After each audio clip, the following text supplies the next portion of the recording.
Jerusalem's church leaders, Archbishop of Canterbury urge restraint in Gaza. Church leaders in Jerusalem joined the Archbishop of Canterbury, Justin Welby, to call for restraint, the escalation, and protection of civilians in the war between Israel and Hamas. The patriarchs and heads of the churches in Jerusalem, along with the Justin Welby, the Archbishop of Canterbury, have issued a joint statement to condemn Israeli airstrikes that hit near St. Porphyrios Greek Orthodox Church in Gaza.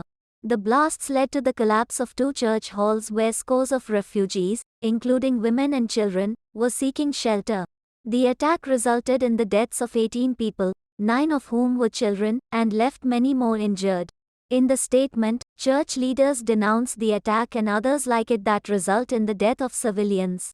In condemning this attack against a sacred place of refuge, we cannot ignore that this is but the latest instance of innocent civilians being injured or killed as a result of missile strikes against other shelters of last resort. The Israeli Defense Forces admitted to bombing a command and control center belonging to Hamas, but said that the church was not the target of the strike.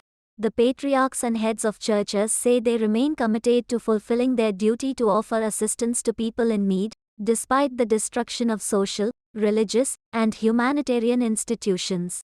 They and the Archbishop of Canterbury, who is making a pastoral visit to the Holy Land to express solidarity with the local Anglican community, also promised that Christian churches will continue providing refuge.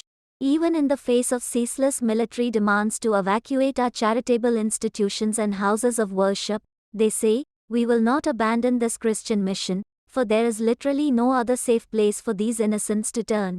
Recalling Jesus' injunction to feed and clothe those in need, the Christian leaders say the church must especially act as the church, in times of war, for that is when human suffering is at its greatest. Appeals for ceasefire and the escalation, recognizing that the church cannot accomplish this mission alone. The statement urges the international community to enforce protections in Gaza for sanctuaries of refuge, including schools, hospitals, and places of worship. The church leaders also call for an immediate humanitarian ceasefire, so that food, water, and vital medical supplies can safely be delivered to the relief agencies ministering to the hundreds of thousands of displaced civilians in Gaza, including those operated by our own churches.